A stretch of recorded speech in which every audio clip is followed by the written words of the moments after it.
भजन कोई मामूली भजन नहीं है।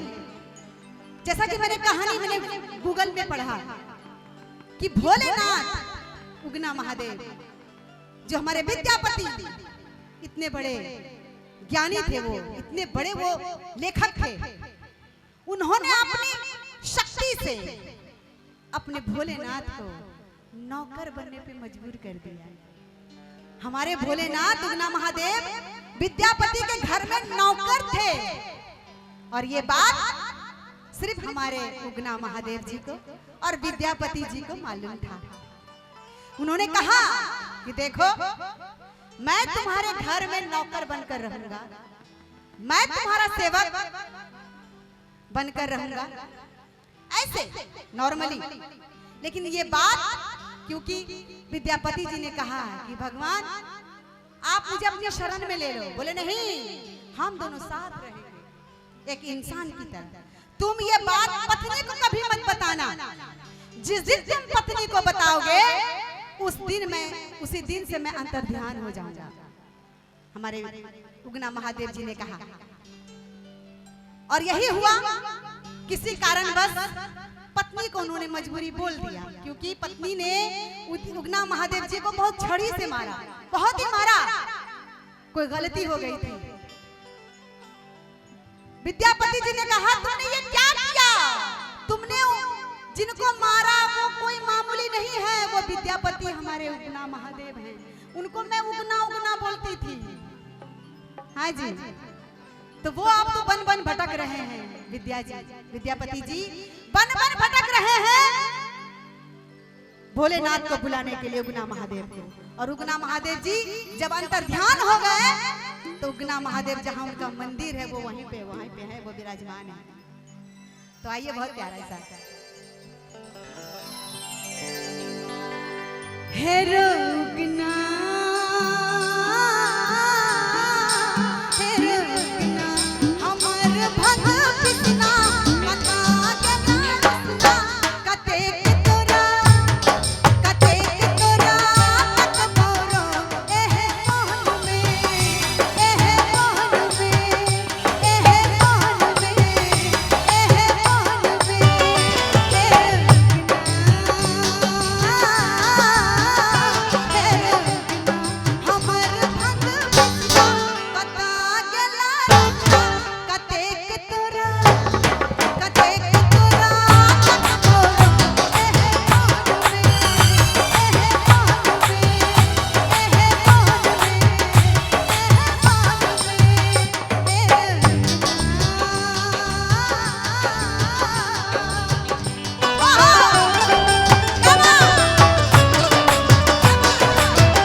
सीधी सी बात है, कोई भी कष्ट अगर होता है तो कोई नहीं सुनता, सीधा हमारे भोलेनाथ सुनते हैं, हमारी माता सुनती हैं, है कि नहीं?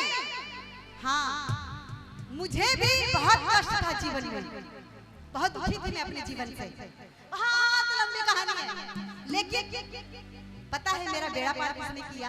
पूछिए किसने किया? हमारी माता ने, हमारे भोलेनाथ ने। मैं पैदल गई थी कांवर लेकर, उसके बाद मैंने पीछे मुड़कर नहीं देखा, ये सच्चाई है। तो जरा सा मैं आप सबों का तालियां चाहूंगी भजन के साथ। आज हर गलती के माफ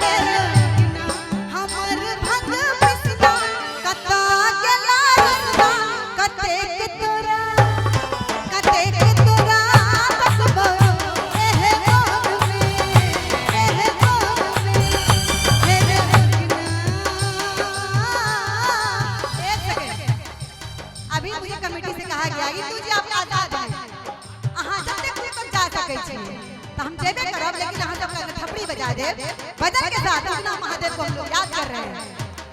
हे रोगना हे रोगना हमर भगवतिया कता गेला रंगा कतेक तोरा कसबरो एहे बोल में एहे बोल में एहे बोल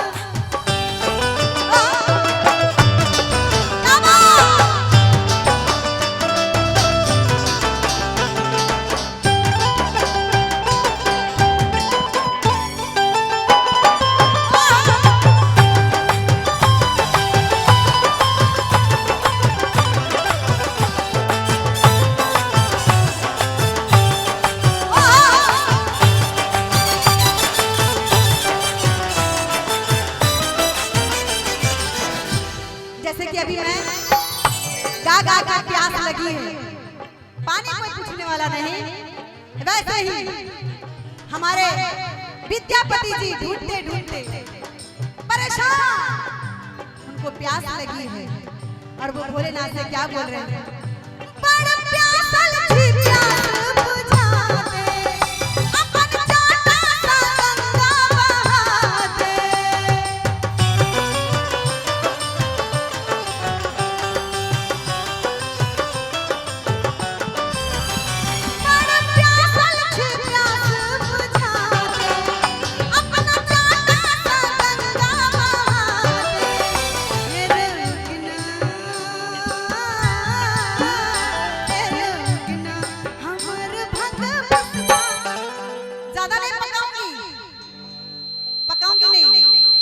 आप लोग पक रहे हैं, कोई बात नहीं, पकिए, जितना पकेंगे उतना स्वाद आएगा।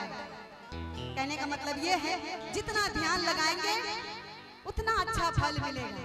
हाँ, ये पक्की बात है और मैं ये जो मैं कह रही हूँ वो सच्ची बात है, झूठ नहीं। इंदु सोनाली झूठ नहीं बोलती है।